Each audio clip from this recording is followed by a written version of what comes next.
Welcome to my podcast, You Must Be Out of Your Mind. My name is Dr. Don Wood. I use my knowledge of neuroscience to create what I call a memory reset. This reduces and eliminates the impact of trauma. I can't wait to share with you how the impossible is possible and why you must be out of your mind. Welcome to another podcast of You Must Be Out of Your Mind. My name is Dr. Don Wood, and I'm your host. And as you know, we always bring on guests that sort of talk about the things that we feel are important: the brain, the mind, performance, how to improve it. And today I've got on serial entrepreneur, a gentleman who's going to be able to share a lot about business side, which I'm excited about. Like I just mentioned to him before we started that we could probably do about 5 podcasts for sure, just on this subject. So let me welcome Omar Medrano. Welcome, Omar. The pleasure is all mine, Doctor. Definitely. And I feel like we're like-minded spirits.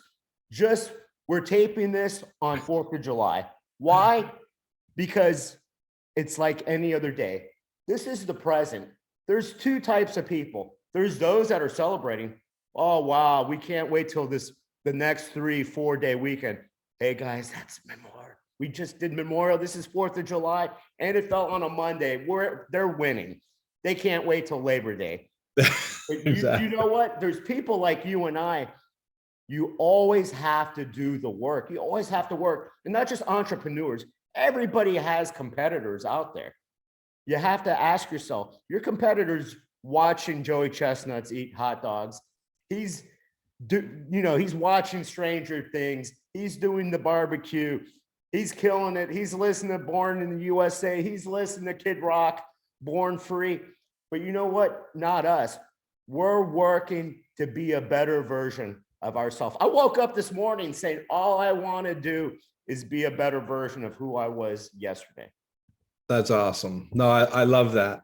And like you said, today's a holiday, but to us, if you're an entrepreneur, you've been in business long enough, all the days just blur. It doesn't really matter.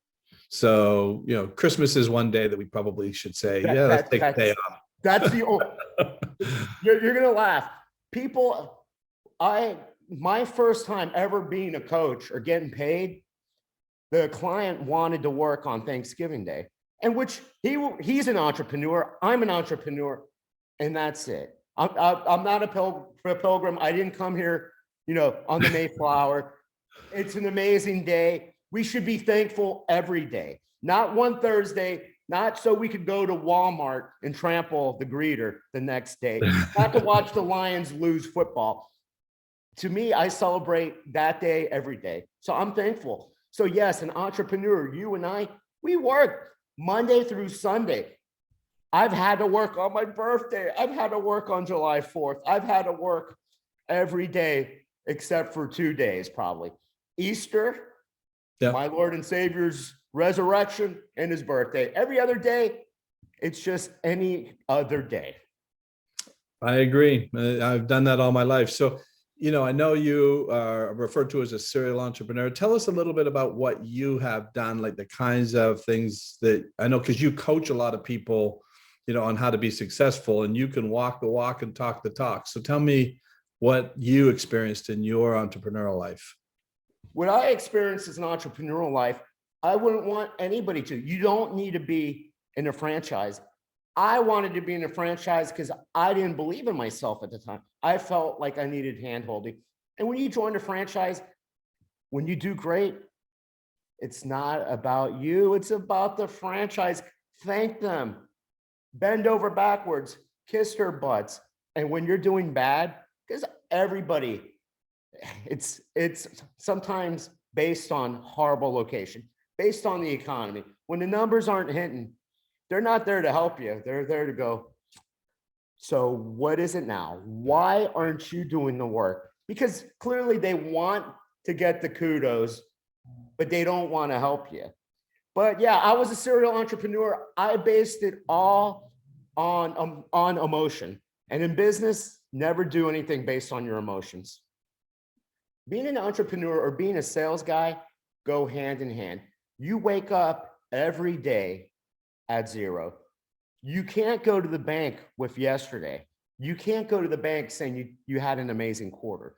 You can't go pay your bills saying, I tried. When it comes to sales, when it comes to being in business, the only thing that matters is results. You can't go to your creditors. You can't go pay off your loans and go, hey, you know what? I'm a great guy. I actually tried. Trying never works. Imagine being in a relationship and saying, well, yeah, we're doing a horrible job, but my intentions were good. I've got great thoughts. I had great intentions. So being an entrepreneur, being in sales, it's what are you doing today? What are you doing right now in order to succeed? Yeah.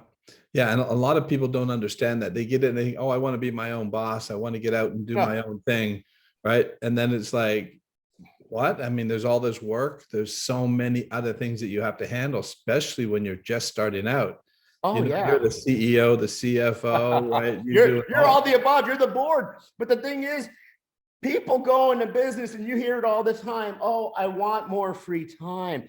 I want more vacations. I want to go to Monaco. I want to go to the Monte Carlo. Wake up. Yeah. Wake up. Being an entrepreneur means you're going to have to give up that time, give up a few years of hustling, doing a few years of grinding. And there's going to be days that you're in the valley. There's going to be days that you're like, oh my gosh, what did I get myself into? What happens though is a lot of times people pull the plug because they're like, all I wanted was 3-day weekends. I wanted more time for myself. Wrong. When you're an entrepreneur, that register hits 0 every morning, and you have to wake up, and you have competition out there that wants to make you eat cat food. It's nothing personal. It's just business, and they want to knock you out. Yep.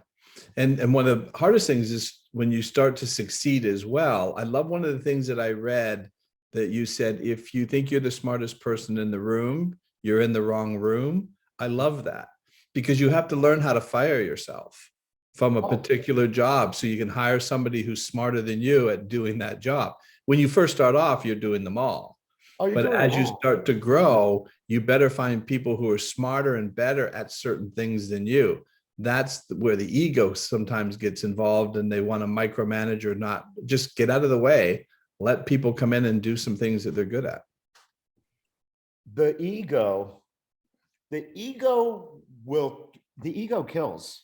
Yeah. Especially an entrepreneur. An entrepreneur always has this narcissistic approach. Whoa, nobody can do a better job than me.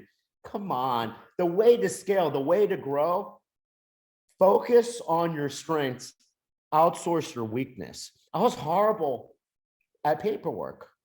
Still am. I was horrible at doing payroll. Now, yes, I could take a course and I could be mediocre at it, but why don't I scale? Why don't I pay people that can do a good job while I can focus on marketing, while I can focus on my bottom line? What I can focus is customer service. What I can focus is on being a leader to my team. And that's what I did for so many years. And that's why entrepreneurs scale and outsource. Yeah. And that's one of the hardest things to learn how to do. And it's one of the things that I talk about. I wrote a book called Emotional Concussions. And what I talk about here are 10 things successful people don't do. Instead of saying, here's what they do, I say, here's what they don't do. And I give 10 different examples. For example, if they procrastinate, or if they blame everybody when something goes wrong. And what I say is the really successful entrepreneurs don't blame other people. They take responsibility. So if you hired a CFO and they didn't do a very good job and you had a problem, you can blame the CFO, or you can say, I hired the guy. I didn't do a very good job of hiring. Exactly. Here, I'll go a step further with that. My general manager got into it with the health department person at one of my locations, got shut down, and he was apologizing to me, saying it was his fault. Sorry for mouthing off to the health department. Right. And it's like, no, it wasn't his fault. Not his fault at all. All blame needs to come on me because I hired him. I hired ultimately everybody. What happens though is people that aren't successful, they want to point fingers. It's that person, it's this person's fault. Ultimately, everything falls on me. You will find success, accountability, 101, everything that happens is all on me. Yeah. And that's what I talked about in the book as well, is that why do we do those kinds of things? Why do people blame other people, get out of their lane, procrastinate? It's because they've had events and experiences in their lifetime, traumatic or what I call emotional concussions. And it could even come from a parent. I'll give you a great example. I had a lady who came in, her mother was a principal at a school. And so whenever she did her homework, her mother would ask her to bring her homework in, and she would redline all her mistakes. And so as an adult, she becomes a procrastinator. And the reason being is because as a child, she didn't like that constant criticism, even though her mother wasn't trying to do that. So with the best of intentions, her mother was making her procrastinate because she would always try to put that off. She never wanted to have to go and sit down and do that. And then as she becomes an adult, that slips in. And so I know in your book, What If It Did Work, you talk about fear. So where are these fears coming from? So maybe, share a little bit about why you wrote the book and about fear. I wrote the book and the podcast because all our fear was placed in us by our mom, by our dad, by a brother, sister, friends, neighbors, by a society. We were born to thrive. That's why as a little kid, a toddler, you try to get up, you try to run. Imagine if somebody's like, hey, you've fallen, walking, this isn't for you. Just stay there, we'll get a wheelchair. Sorry. Yeah. Try something else. No, we were born to be great. We were born to thrive, but people put fear in us to protect us. Don't talk to strangers. You might become like Adam Walsh. Don't do this. Don't touch that. Don't do this. Oh, rejection's bad. Failure is bad. Bad, bad, bad, bad. And before you know it, it hits us. We're with so much. I had fear of rejection. I had fear of being worthy. I had so many different fears. Yeah. And yeah, and I mean, I left Miami, a place that people go on vacation, because growing up, I couldn't talk to people. I felt unworthy. I felt like people, because so many different reasons. A single parent, my mom and dad divorced before I was born. So early 70s, nobody else was divorced. I felt different. Miami wasn't as culturally diverse as it is now. So I felt different in that aspect. So many different reasons. And I couldn't talk. I fear of rejection. Oh my gosh, if I asked out a girl and she said no, the whole county would find out. It would be in the Miami Herald. I felt like such a loser. I felt like I had to move. I felt like I had to go to LSU, to Baton Rouge, because that was paradise. The truth to the matter is your problems follow you until you hit them head on. Yep. One of the things that I talk about as well is the best piece of advice I ever really got was when I was about 13. And the tennis pro, hockey was my main sport, but tennis was my second sport. And I played tennis. And so the tennis pro was sort of my mentor. He was phenomenal. And he said to me one day, he says, you really want to be a great tennis player, don't you? And I said, yes. And so he looks around to make sure no one's listening, right? And he goes, okay, I'm going to tell you the secret. And at 13, you actually think there's a secret. And so I said, okay. And he says, lose a lot. And I said, what do you mean lose a lot? And he said, you're playing in competitions where you could win. You're playing in 13, 14-year-old divisions. I want you to play in the 15, 16-year-old, 17 and 18-year-old divisions. He says, you haven't seen that kind of speed and power, but if you see it, you will adapt to it and you will actually pick up. You're a good athlete. You will develop faster by playing better people than you will by playing people at your skill level. I mean, you could apply that to everything, to business, to life, right? And he said, you have to be willing to lose in order to gain that knowledge. Most people don't want to do that. You want to go to a tournament and win. I know I'm going into this tournament. I don't have a chance of winning at this time until I develop the skill to compete at that level. Just great piece of advice. Oh no, my oldest, her first year in travel soccer, they put the team was good, but it was all raw girls. What happened was they were all silver girls. What they did was they threw them in playing top ranked teams throughout the state, ECNL bracket, gold teams. And what happened was, yes, at first they kept on getting pounded. Yep. And then they started competing. Then they started tying them. And then lo and behold, they started winning. They started believing in themselves. And then when they put them back into that silver bracket, they could play both. They were dominating silver, and then they could play gold. Now she left that club. Some of her teammates joined them, and they did another thing. But it was the same concept. They would be playing the INGs. They would be playing all these superior teams. And if you believe in yourself, and that's why I don't believe in practice. What happens is people want to, in business, role play, or like they're in the stock market and, hey, you can paper trade. None of that does anything for you. It's when you have skin in the game.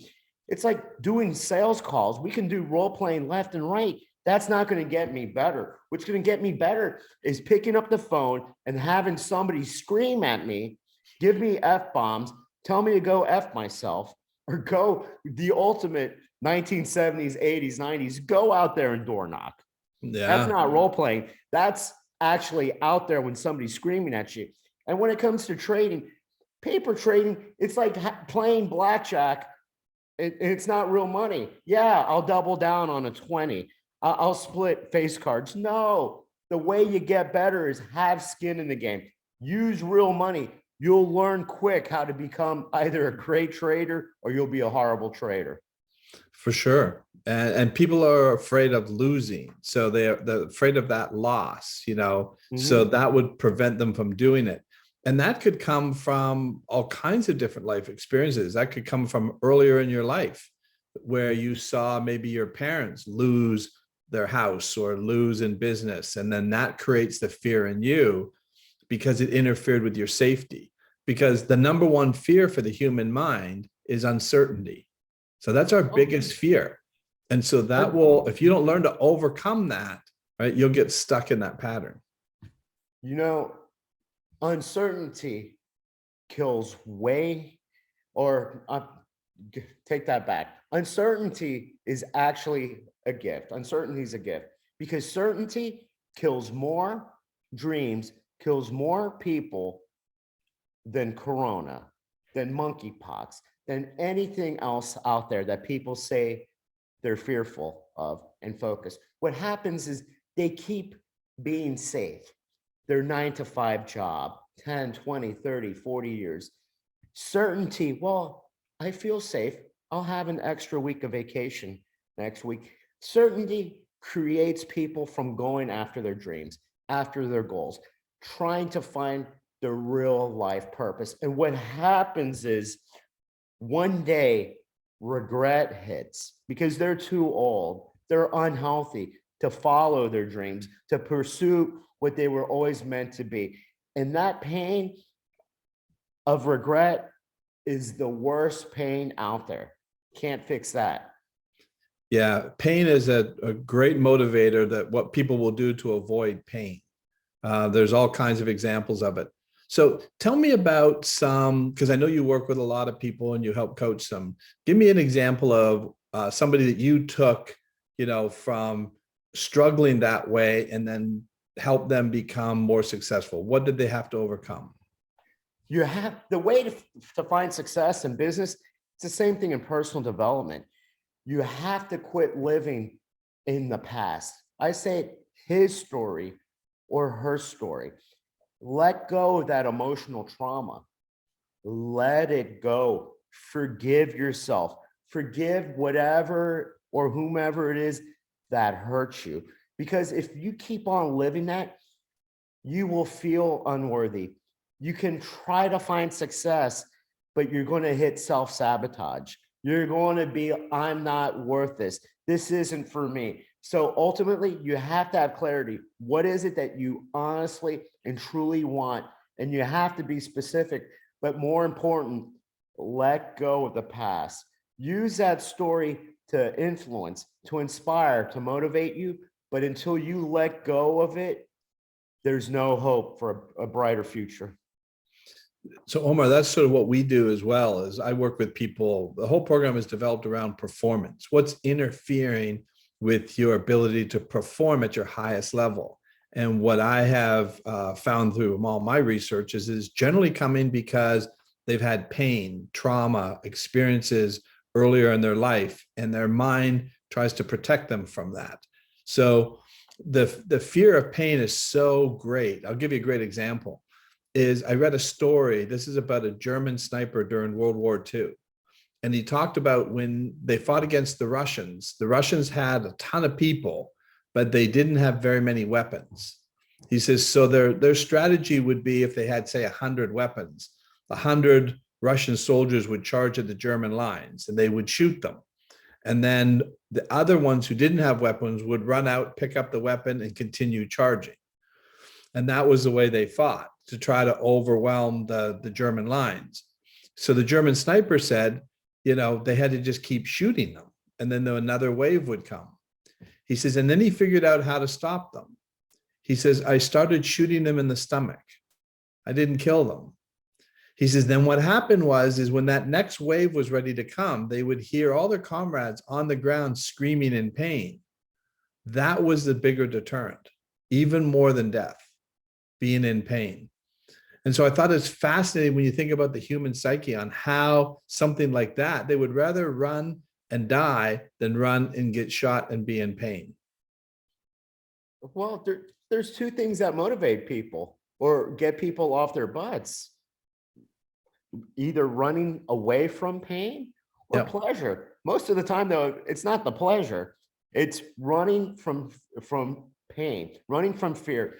Change ultimately happens when the pain is staying same, living this life, doing what you've been doing for 1 year, 5 years, 10 years, that the pain of the unknown is not greater than the current situation. That's when you're finally, hey, I'm going to quit doing what I'm doing. Let me try something different. Yeah.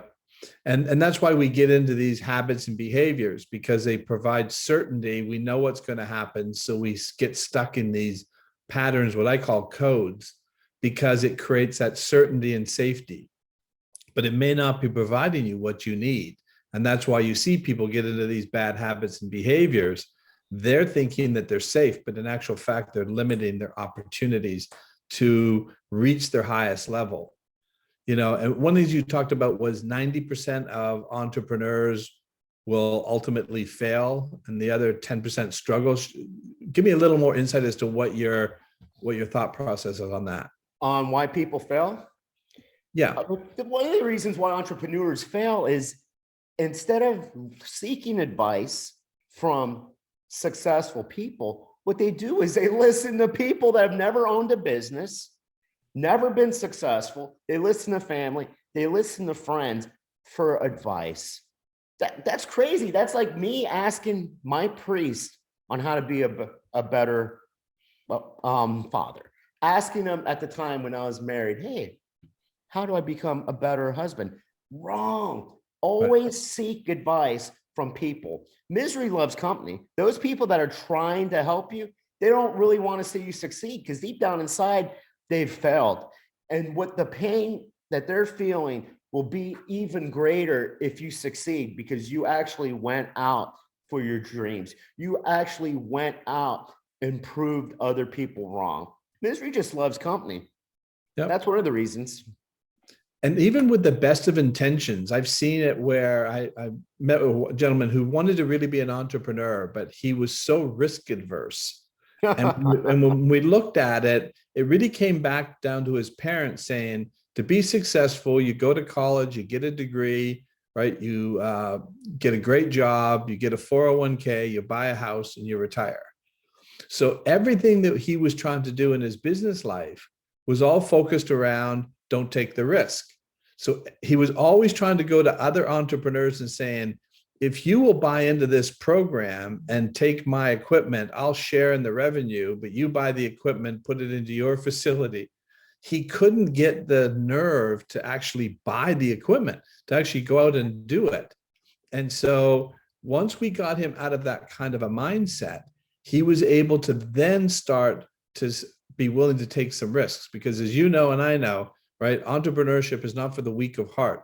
You're constantly risking everything all the time. And it doesn't mean you're not calculating good risk, but at the same time, you have to take risks if you want to be successful. After he went through our program, he did $1 million that next year, because he did zero up until he came in, and he just couldn't get out of his own way. My mother never sees me or never saw me as successful.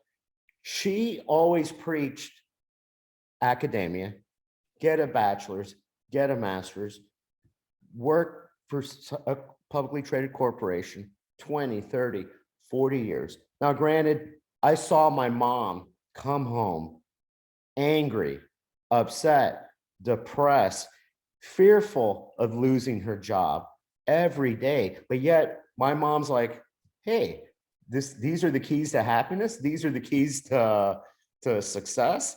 It's like, I don't think so. And to that day, I got a bachelor's degree in journalism. Doesn't really amount to anything. Got a master's degree in communications. I actually had a master's degree in broadcast journalism, a bachelor's in it, a second bachelor's in history. What does that equate? I can ask you if you want a venti or a grande. But my mom always, and it wasn't just our parents, academia is a business. So when you're in high school, the problem with this new generation is they don't believe in trades. They don't believe in anything outside of going to get an amazing degree, like an amazing degree in African-American studies or gender studies, these beautiful degrees in English literature that can really pay off in the long run. Art appreciation, the list goes on and on. Your high school guidance counselor, if you don't go to college, you're going to be living under a bridge. And I heard that. And what load of crap. Yes. Hey, people, there's people that go to learn how to fix ACs, learn how to repair stuff that make a hell of a lot more money right off the bat, and they don't have all that debt in the English lit, in the gender studies, and all those other useless degrees. Go to school. In fact, all that knowledge that I earned or I got, I would say I learned more in Walden books, learned more at Borders. I'm dating myself too. Sure. At Barnes and Noble, on Audible. Learning is something you can do without going to college, without going to academia.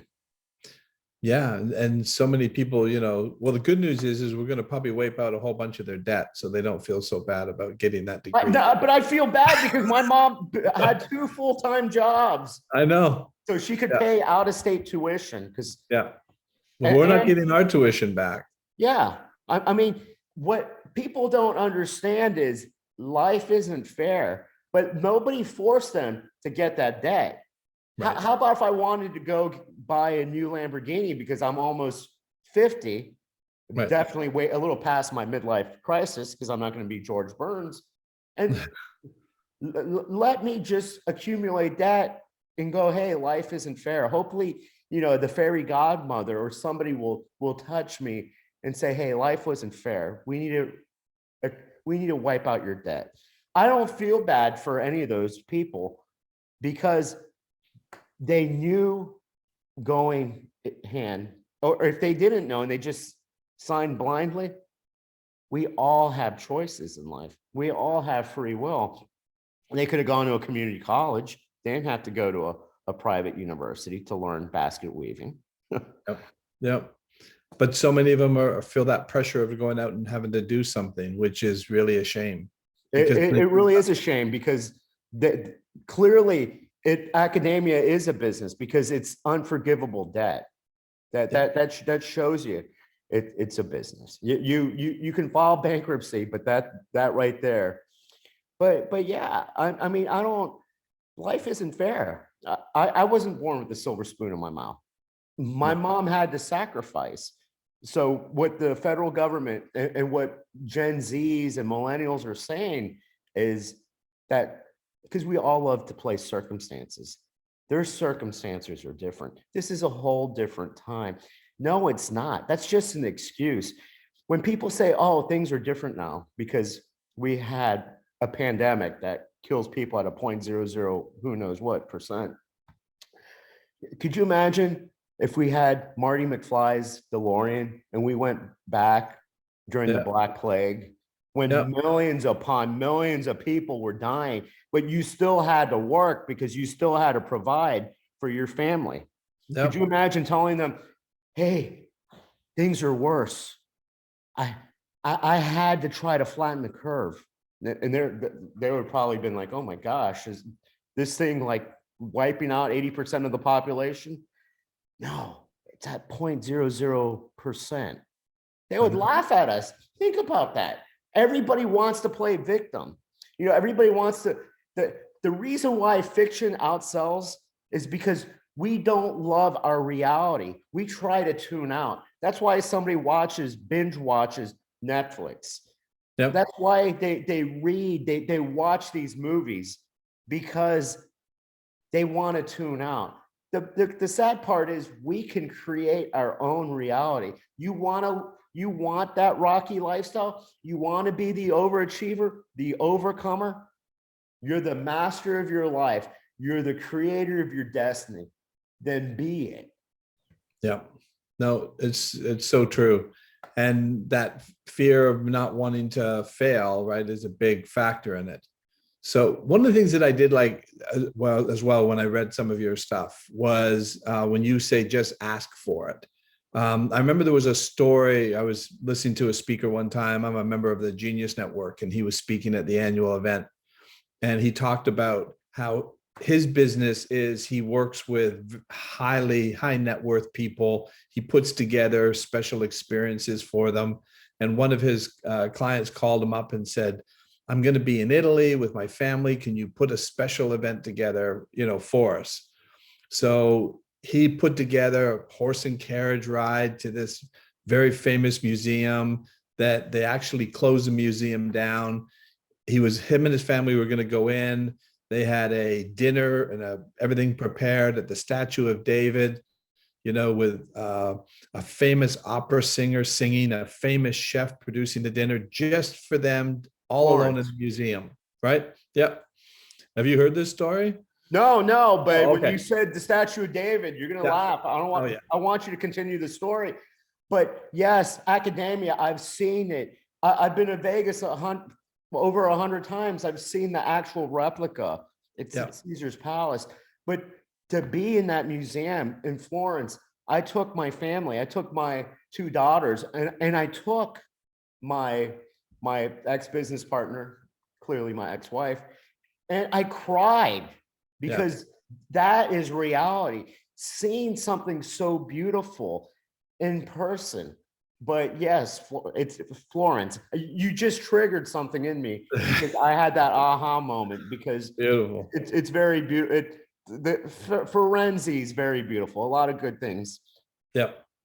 Well, so anyway, so what happened in the idea behind the story is he put together this phenomenal event just for this family, closed the museum down, had the dinner, amazing chef, amazing music, and he's watching all this go on. And the guy who's the curator at the museum, right, is sort of watching it, and he's feeling pretty good about himself, right? And he says to the curator, he says, "This is pretty impressive, don't you think?" And he goes, "Yeah."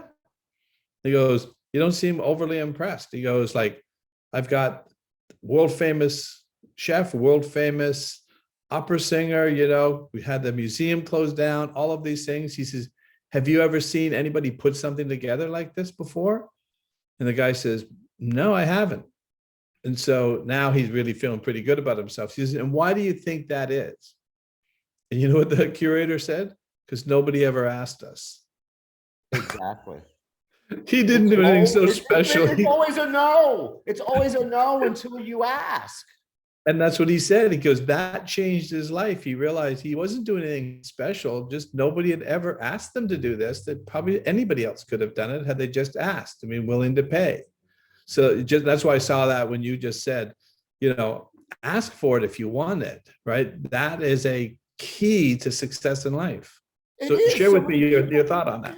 So many people are fearful. This huge fear of the word no. It's a 2-letter word, no. It's just one syllable. It doesn't mean Dr. Don Wood sucks. Doesn't mean Omar Medrano is horrible.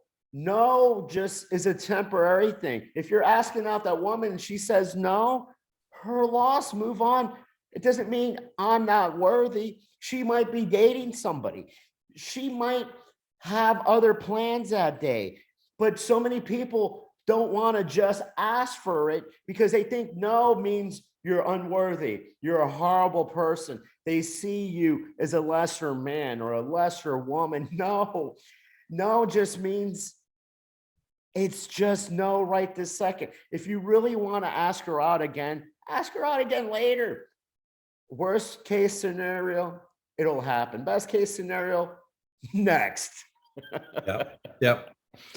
Well, it's great advice, but it's sometimes some people just don't listen to it or don't follow it. It's great advice, but I was that guy. I was fearful of hearing the word no. It paralyzed me in so many aspects. I couldn't ask out a girl growing up in high school. She had to ask me out. It wasn't until I had to shift being in a fraternity where they actually forced me to ask out women that I learned it was just no. Who cares? No, if you can't ask for simple things, you can't go to a restaurant. Now, don't go to a restaurant and be a Karen and go, I want a pizza at a steakhouse. No, but if you want something really bad, just ask for it. You need advice, ask somebody successful. They don't live in scarcity. More than likely, they'll say yes. And boom, mind blowing, I know. Yeah, but that's what the pro told me as well. He says, don't be afraid to lose a lot. He says, and when you play somebody who's better than you, ask them if they'd sit down with you for 5 minutes or maybe hit with you for another 5 minutes and show you how they hit that backhand or forehand. He says, if you're humble about it and you're not arrogant, they'll pour knowledge into you. And it was so true. So I'd meet all these people who are just phenomenal players, and they would share their wisdom. They would share everything that they were doing because I wasn't being, a jerk. And I just treated them fairly and nice. And that really opened up a lot of doors. So I know we're probably pretty close to our end of our time. So I know we're going to probably do a lot more of these podcasts because I think we could go on, like we talked about, we could do a ton of these. So I know your book. Is that, how do they get your book if they want to find your book? It was self-published. It was Amazon, the top bestseller for a couple of weeks on Amazon. It's self-published, only 100 pages because I don't believe in fluff.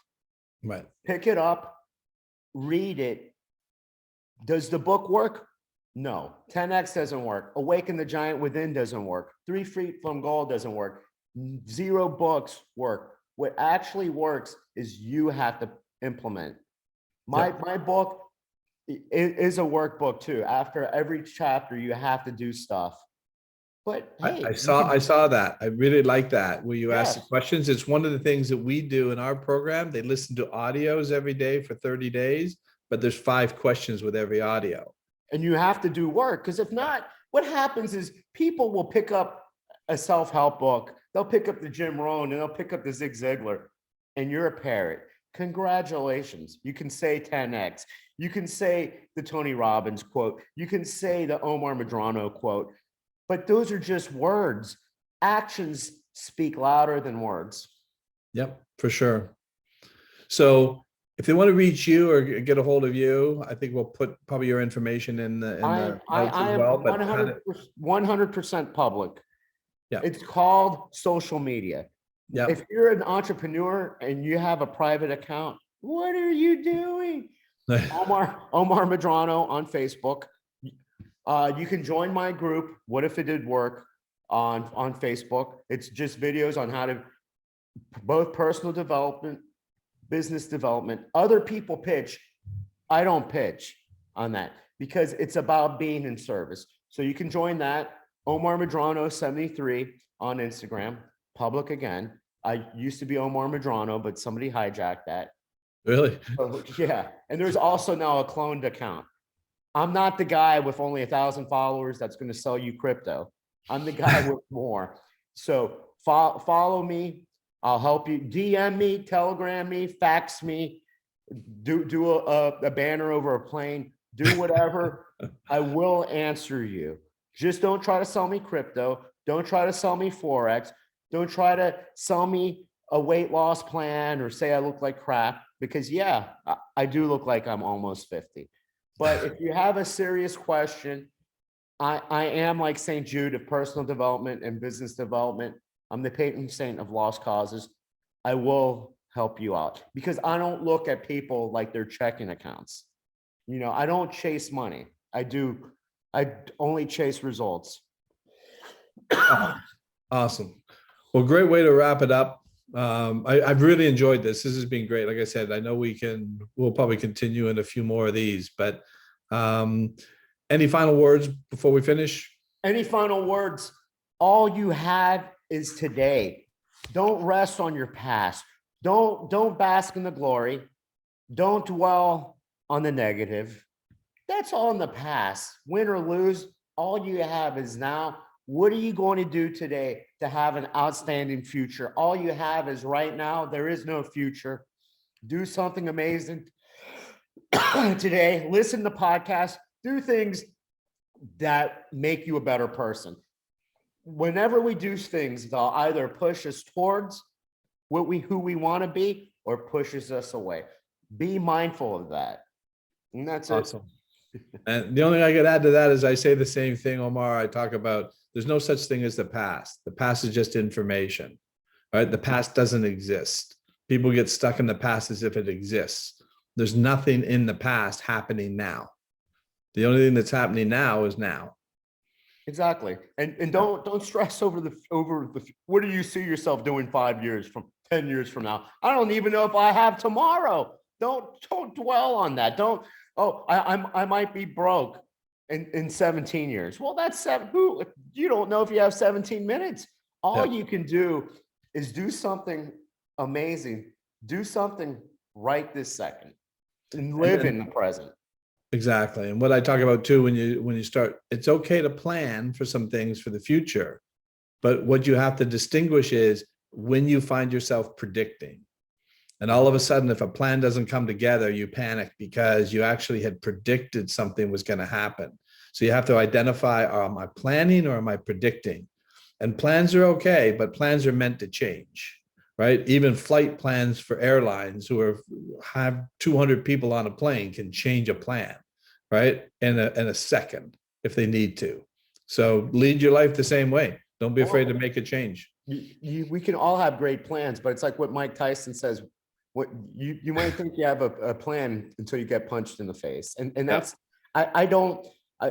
people always ask me that. That's such bogus crap. What's my 10-year goal? Focus on right now. You'll have an amazing 10 years if you focus on every day. You're going to have a glorious 10, I'll be 60. I'll be basking in my glory. If God, if the universe, Jesus gives me that, if not, all I can do is be the best version of today. Exactly. And like I said, if somebody gave you a map right now, the map is useless if you don't know where you are. Exactly. Or people don't have real goals. They're not specific. It's like me saying, I want to go, I want us to go to New York, but we wind up in Cleveland. Sure, it's north, but it's not where we wanted to go. So how are we going to, give ourselves cyber hugs and go, well, we got north? No, be specific, have your intentions, but definitely write down your goals and be open and always share with other people. Like-minded people always gravitate towards like-minded. So if you're goal-oriented, if you're somebody that wants to strive for a better you, you'll find that. Now, if you want to be watching 4th of July fireworks, watching Netflix all day, watching Top Gun and waiting for new sequels, no, you'll find those people too. But don't play victim, because the reason why you are who you are is based on every decision, every action or lack of action that you've taken from the moment you were born to right now. Exactly. Well, I think we've given some great ideas, great advice here today. I loved having you on. Look forward to working more with you. I'm sure we could probably be doing a lot of things together. So for sure. And definitely we have the same resources, the same people, and you'll definitely, we're going to make an outstanding episode of the What If It Did Work podcast. And, brighter things ahead, because we're like-minded people who just want to see people live their best life. Exactly. Well, thank you so much. Thanks again for listening to another You Must Be Out of Your Mind podcast, and we'll see you on the next episode.